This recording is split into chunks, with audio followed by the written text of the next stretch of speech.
Hello guys, स्वागत है आप सभी छात्र छात्राओं का हमारे यूट्यूब चैनल पर।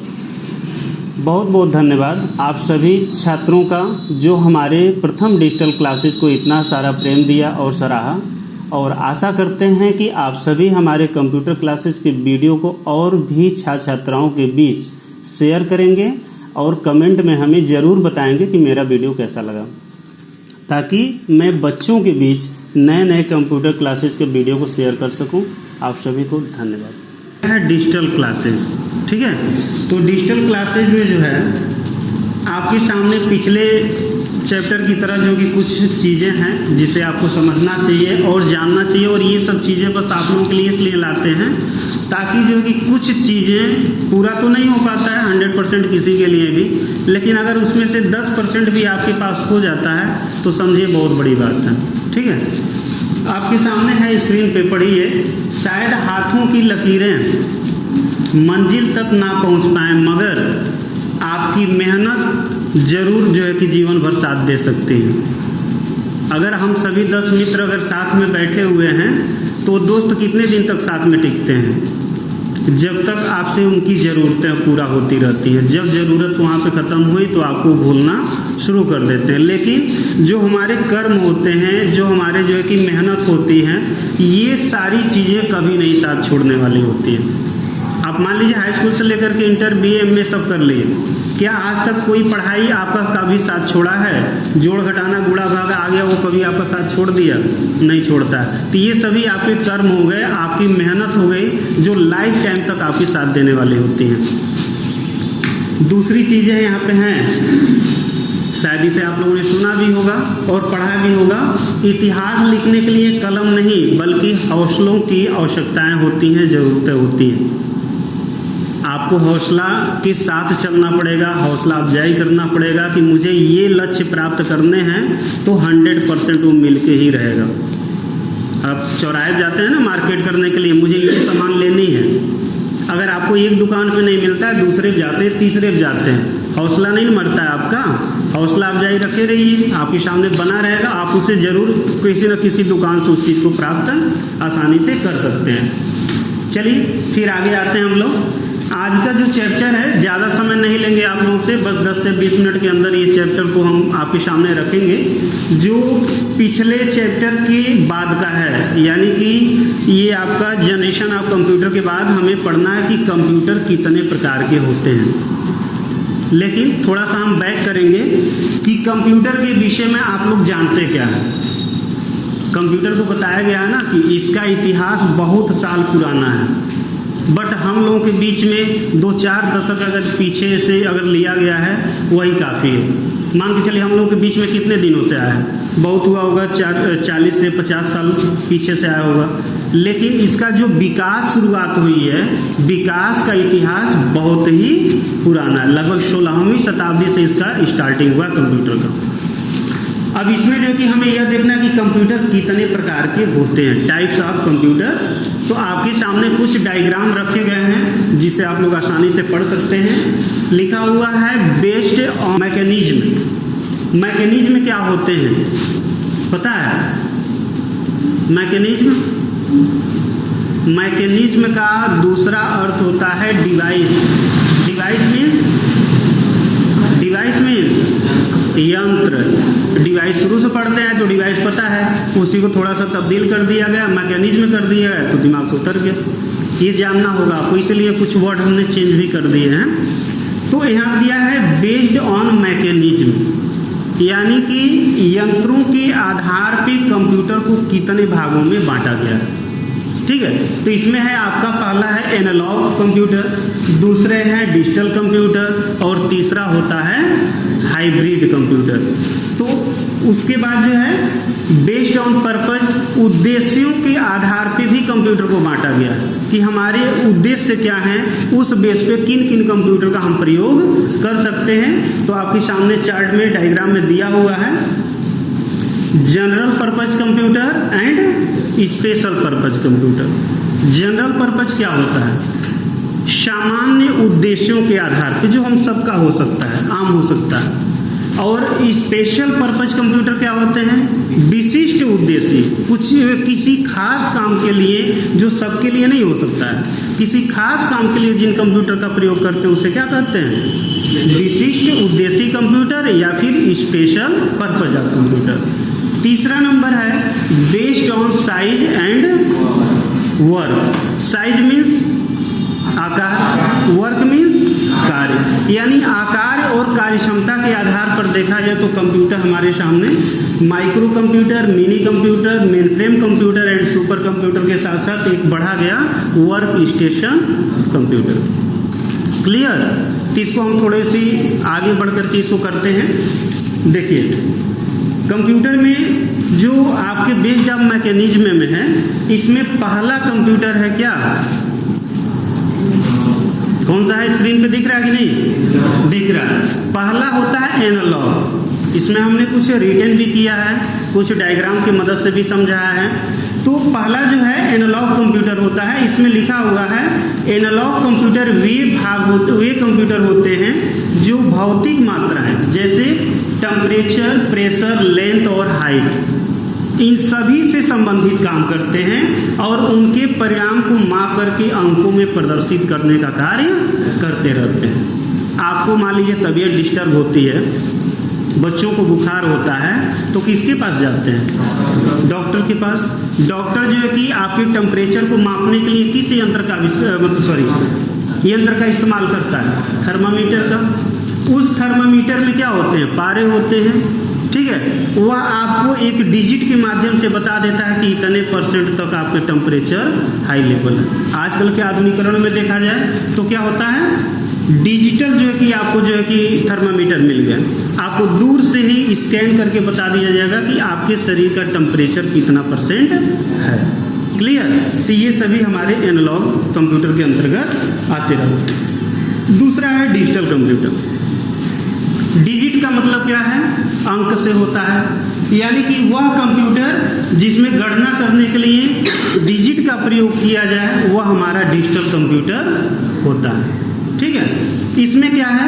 इस कंप्यूटर का जो प्रयोग होता है, हम व्यापार में, फिर से जो है कि किसी भी घर में, किसी दफ्तर में अगर किसी कंप्यूटर का प्रयोग कर रहे हैं तो किसी दस्तावेज को भी तैयार कर सकते हैं, कोई गणनाएं भी कर सकते हैं। इन सभी में जो है कि हम डिजिटल कंप्यूटर का प्रयोग करते रहते हैं। आपके सामने स्क्रीन पर जो है आपके एग्जाम्पल भी दिख रहे हैं और रिटन भी दिख रहा है।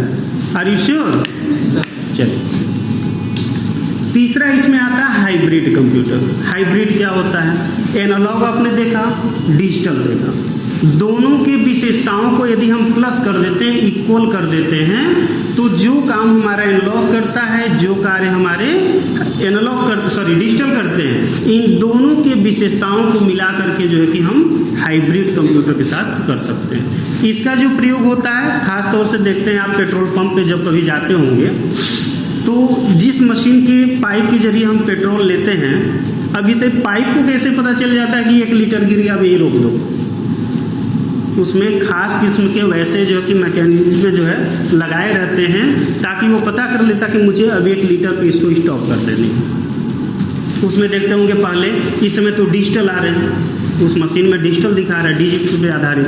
पहले क्या था कि ये गियर्स लगे होते थे 0 से लेकर 9 तक, और वो गियर जो कि नाचता रहता था और वो बताता था कि इतना लीटर इतने रुपीज़ आपके पैसे हो गए। क्लियर है? ये हाइब्रिड कंप्यूटर के उदाहरण भी होते हैं। अब दूसरे बेस में देखेंगे, यानी कि types of computer on basis of purpose, यानी कि उद्देश्य के आधार पे कंप्यूटर कितने प्रकार के होते हैं। तो अगर हम पर्पज के आधार पे देखें तो 2 तरह के होते हैं। पहला हमने बताया जनरल पर्पज ऑफ कंप्यूटर, और दूसरा क्या होते हैं? Special purpose of computer. तो जनरल पर्पज ऑफ कंप्यूटर किसके लिए यूज होता है? जो सामान्य तौर से हम लोग खास तौर से यूज करते हैं, किसी दफ्तर में, किसी घर पे, किसी व्यवसाय में, ये सभी हमारे जो है जनरल पर्पज पे कंप्यूटर आते हैं कि सामान्य सभी लोग जो कि इसका प्रयोग कर सकते हैं। ठीक है। और दूसरा जो होता है स्पेशल पर्पज कंप्यूटर। ये क्या होता है? यह विशिष्ट उद्देश्य में होता है, जैसे इसमें बताया गया कि जिन्हें किसी विशेष कार्य के लिए तैयार किया जाता। कोई ऐसा कंप्यूटर केवल खास इसी कार्य के लिए हम उसे तैयार करते हैं कि यह कंप्यूटर यही कार्य करेगा, बाकी कोई काम नहीं करेगा। जिसका प्रयोग जो है कि हम अंतरिक्ष विज्ञान, मौसम विज्ञान, यातायात नियंत्रण, उपग्रह संचालन, अनुसंधान, रिसर्च सेंटर, इन सभी चीज़ों में करते रहते हैं। कभी कभी आप लोगों ने, वैसे तो गए नहीं होंगे, बट ये कि साइंटिफिक एरिया में कभी जाएंगे जहाँ पर अनुसंधान केंद्र होता है, जहाँ पर रिसर्च सेंटर होते हैं, उसमें देखते होंगे तमाम तरह से कंप्यूटर अलग अलग लगे होते हैं। तो उस कंप्यूटर के जरिए हम केवल वही एक कार्य करते हैं। ऐसा नहीं कि एक कंप्यूटर यहाँ पे है तो इसी से हम सारा काम करना शुरू कर देते हैं, क्योंकि वह विशिष्ट उद्देश्य कंप्यूटर होता है। अब विशिष्ट उद्देश्य में आप गोरखपुर चले जाइए, महाराजगंज चले जाइए, या फिर कोई बड़े नगर में चले जाइए, तो आप देखते होंगे कि बड़े बड़े चौराहे पर जो है आपको जो कि ट्रैफिक कंट्रोल करने के लिए ट्रैफिक लाइट लगी होती है। ट्रैफिक लाइट क्या होता है? सिग्नल को आपके सामने व्यक्त करता है कि यहाँ पे अब क्या आपको करना है। जैसे रेड बत्ती जल गई, मतलब ये कि जहाँ पर है वहीं पर रुक जाइए, उससे आगे ना बढ़िए। अगर रुके हैं तो येलो कलर जलना शुरू होता है, मतलब ये है कि अगर रुके हैं, गाड़ी अपनी बंद किए हैं, तो उसको स्टार्ट करिए और चलने के लिए तैयार हो जाइए। लेकिन चलिए मत। येलो का मतलब चलना नहीं होता है, अपने आप को तैयार रखना है। जब ग्रीन जलता है तब ये होता है कि आपको अब वहाँ से आगे बढ़ जाना है। तो इन तीनों को कभी आपने ध्यान दिया कि कोई व्यक्ति बैठ करके ऑन ऑफ कर रहा है? ऐसा नहीं होता है। वहाँ पे कुछ खास तौर से कंप्यूटर से उस प्रोग्रामिंग की गई होती है कि उतने टाइम पर उस दिशा की लाइट ऑन ऑफ होती रहती है। ये सभी हमारे क्या हैं? विशिष्ट उद्देशीय कंप्यूटर। तो पर्पस के आधार पर कितने हो गए? जनरल पर्पस कंप्यूटर और विशिष्ट उद्देशीय कंप्यूटर, ये दो तरह के कंप्यूटर। अब आते हैं हम लोग तीसरे नंबर पे। तीसरा क्या है? Types of computer on basis of size. आकार के आधार पर और उनकी कार्य क्षमताओं के आधार पर हम देखेंगे। पहला कंप्यूटर क्या है? माइक्रो कंप्यूटर है। अब माइक्रो कंप्यूटर क्यों कहते हैं इन कंप्यूटर को? दो कारणों से कहते हैं। पहला जो कंप्यूटर होता है उसे इसलिए माइक्रो कंप्यूटर कहते हैं कि इस कंप्यूटर के अंदर माइक्रो चिप लगा होता है, इसके कारण हम माइक्रो कंप्यूटर कहते हैं। दूसरा नाम इसलिए माइक्रो रखा गया क्योंकि यह काफ़ी सुविधाजनक और छोटा कंप्यूटर होता है, इसलिए इसे हम माइक्रो कंप्यूटर कह सकते हैं। इस माइक्रो कंप्यूटर का प्रयोग ही हम सभी लोग करते हैं। जैसे आपके सामने है स्क्रीन पर डेस्कटॉप कंप्यूटर, जो हम लोग एक टेबल पर रख करके उसका प्रयोग करते हैं, फिर चाहे तो उस टेबल को कहीं और उठा के कहीं और शिफ्ट कर सकते हैं, ये डेस्कटॉप हो गया। इस प्रकार से ये माइक्रो कंप्यूटर के जो एग्जाम्पल्स हैं, desktop computer, laptop computer, notepad, palmtop, tablet, ये सभी कंप्यूटर जो हम लोग प्रयोग करते हैं, ये सभी कंप्यूटर हमारे माइक्रो कंप्यूटर के अंतर्गत आते रहते हैं। क्लियर? देखिए, दूसरा कंप्यूटर होता है मिनी कंप्यूटर। मिनी कंप्यूटर क्या है? मिनी कंप्यूटर से अधिक गति, मेमोरी वाले कंप्यूटर मिनी कंप्यूटर कहलाते हैं। माइक्रो कंप्यूटर होता है, उससे अधिक गति वाले जो कंप्यूटर होते हैं उसी को हम मिनी कंप्यूटर के नाम से जानते रहते हैं। इनमें एक से अधिक सीपीयू हो सकते हैं, वह ये माइक्रो कंप्यूटर से महंगे होते हैं। मिनी कंप्यूटर का उपयोग यातायात के यात्रियों के लिए, आरक्षण प्रणाली का संचालन और बैंकिंग कार्यों के लिए किया जाता है। ये कंप्यूटर जो होता है, जो माइक्रो कंप्यूटर हम लोगों ने पढ़ा, उसकी अपेक्षा इसकी कीमत भी ज़्यादा होती है और कार्य क्षमता भी अधिक होती है और काफ़ी महंगी होती है, जिसके कारण हम इसका उपयोग जो है आम आदमी सभी लोग नहीं कर पाते। क्लियर? इसके एग्जाम्पल भी आपके सामने, एग्जाम्पल ऑफ मिनी कंप्यूटर्स जैसे Dell, PDP and VAX series होते हैं। Control data CDC 160A and CDC 1700 हो सकते हैं। डाटा जनरल नोवा, इस तरह से आदि हमारे कंप्यूटर के उदाहरण बन सकते हैं। जैसे जैसे उसके प्लेटफॉर्म चेंज होते रहेंगे, जनरेशन चेंज होते रहेंगे, वैसे वैसे इसका नाम बदलता रहता है। अब तीसरा आता है मेन कंप्यूटर। मेन कंप्यूटर क्या है? अगर यहाँ पे सभी स्टूडेंट हमारे सामने हैं और बोल दें ये हमारे जो कि क्लास के जो है कि हेड बॉय है, तो हेड बॉय का मतलब क्या हो गया? जो हेड बॉय करेगा वही सारे बच्चे उसके साथ गाएंगे। यदि वो गाना गाएगा तो गाना गाएंगे, यही होता है। तो मेन कंप्यूटर क्या है? यह एक मेन कंप्यूटर ऐसा होता है जिससे बहुत सारे कंप्यूटर आपस में जुड़े होते हैं, यानी कह सकते हैं कि बहुत सारे कंप्यूटर का एक सर्वर होता है जिस सर्वर को हम मेन कंप्यूटर के नाम से जानते हैं। As like this mainframe computer. Mainframe computer mini computer से अधिक गति व क्षमता वाले कंप्यूटर मेन फ्रेम कंप्यूटर कहलाते हैं। यानी कि माइक्रो से क्षमतावान कौन हुआ? मिनी हुआ। मिनी से क्षमतावान अधिक कौन हुआ? मेन हो गया। ठीक है, तो ये मेन फ्रेम कंप्यूटर, ये कंप्यूटर आकार में बहुत बड़े होते हैं और इनमें अत्यधिक मात्रा में डाटा को तीव्रता से प्रोसेस करने की क्षमताएं भी होती हैं। क्लियर? इसलिए इनका नाम बड़ी कंपनियों जैसे बैंक में, रेलवे आरक्षण, सरकारी विभाग आदि जगहों पे किया जाता रहता है। बैंक में जाते हैं, बैंक मैनेजर के पास भी कंप्यूटर होता है, बाकी कर्मचारियों के पास भी होता है। तो कर्मचारियाँ कब तक काम करते हैं? जब तक बैंक मैनेजर ऑफिस में रहेगा। जैसे अगर वहाँ से बंद कर दिया तो सारे कंप्यूटर के जो भी हमारे एप्लीकेशंस हैं बंद हो जाएंगे। तो लोग क्या करते हैं? सर्वर डाउन हो गया, आधा लोग वैसे भाग गए, आधा लोग बचे जो लाइन लगाए हैं, कुछ लोग वैसे चले जाएंगे, जो लोग बचेंगे 4 बजे तक काम करके क्लियर हो जाता है। ये सर्वर हमारा मेन कंप्यूटर के द्वारा ही चलता है। क्लियर? आपके सामने जो फिगर है समझ सकते हैं। एक मेन सर्वर हो गया जो बीच में आपको दिखाया गया है और उसके चारों तरफ सभी जो कि टर्मिनल हो जाते हैं जो उस कंप्यूटर से जुड़ करके ही कार्यों को करते रहते हैं। क्लियर है ना? यही रीजन होता है कि बैंक में जाते हैं, देखते हैं कि एक कंप्यूटर पे जो है आपके कैश भी मिल रहा है, दूसरे पासबुक प्रिंट हो रहा है, तीसरे पब्लिकेशन चल रहा है, तमाम तरह के सारे काम होते रहते हैं। लेकिन आप ही का काम हो रहा है, किसी और का नहीं हो रहा है, आप ही का हो रहा है। जो सभी कंप्यूटर पे स्टेप बाय स्टेप आपका काम होता चला गया। तो सभी कंप्यूटर एक दूसरे से जुड़े तभी तो आप ही के काम हो रहे हैं। नहीं तो यहाँ पे आवेदन किया तो दूसरे जगह पैसे कैसे निकाल सकते हैं? क्लियर? नेक्स्ट एंड लास्ट में चलते हैं हम लोग। इसके भी एग्जाम्पल हैं मेन फ्रेम के भी, IBM 4381, ICL 39 and CDC cyber. ये सभी हमारे मेन फ्रेम ऑफ कंप्यूटर के एग्जाम्पल होते रहते हैं।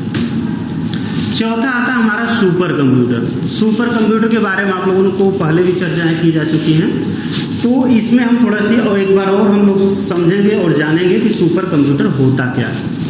ये सबसे अधिक गति वाले कंप्यूटर और अधिक क्षमता वाले कंप्यूटर होते हैं, यानी इसकी जो स्पीड होती है सुपर फास्ट होती है और कार्य क्षमता भी इसकी बहुत ज़्यादा होती है। इनमें से इनमें एक ही CPU लगते हैं और एक से अधिक भी CPU लगाए जा सकते हैं। वह एक व्यक्ति एक साथ अनेकों कार्यों को कर सकता है।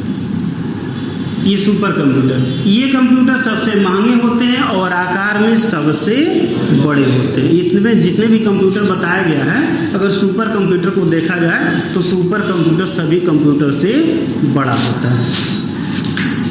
इस कंप्यूटर में देखिए आपको दिए गए एग्जाम्पल, परम 8000 पुस्तक में लिखा हुआ first super computer of India, यानी भारत का सर्वप्रथम जो सुपर कंप्यूटर बना उसका नाम क्या रखा गया?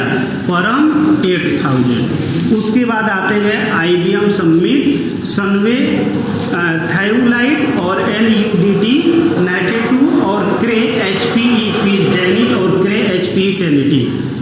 ये सभी हमारे सुपर कंप्यूटर के अलग अलग नाम है, लेकिन प्रश्न बस यही बनता है कि भारत का सर्वप्रथम सुपर कंप्यूटर का नाम क्या है। इसको विशेष रूप में आपको ध्यान देना है, परम 8000। ये भारत का पहला सुपर कंप्यूटर है जिसका नाम इसको दिया गया है। क्लियर है? तो ये था आपका जो है आज के सिलेबस का छोटा सा चैप्टर। ठीक है, छोटा छोटा ही चैप्टर पढ़िए, बट अच्छे समय से पढ़िए, ध्यान लगा करके पढ़िए और आशा यही करेंगे कि हर क्लासेज में आप लोग छोटे चैप्टर को विशेष रूप से पढ़ें और फिर कभी ना भूलने वाली क्षमता को अपने दिमाग में आप लोग रख लें। कोई दिक्कत? तो एक छोटा सा थाट और है, जीत और हार आपकी सोच पर निर्भर करती है। इसमें देखते हैं पिछले क्लासेस से जो है कि ज़्यादा बच्चे हमारे सुबह वाले बैच में थे और शाम वाले में पहले से ज़्यादा कम हो गए। यह जीत और हार आपकी सोच पर ही निर्भर करती है। मान लो तो हार होगी और ठान लो तो जीत होगी। ये दोनों चीज़ आप पे डिपेंड करता है, आप पढ़ना चाहते हो या पढ़ना नहीं चाहते हो, समझना चाहते हो या फिर समझना नहीं चाहते हो। ये दोनों चीज़ें होती हैं। तो आज के क्लासेस के लिए बस इतना ही रहेगा। उसके लिए बहुत बहुत आप लोगों को धन्यवाद। और फिर नेक्स्ट जो है कि क्लासेस में नए चैप्टर के साथ आप लोगों से मिलेंगे। तब तक के लिए थैंक यू।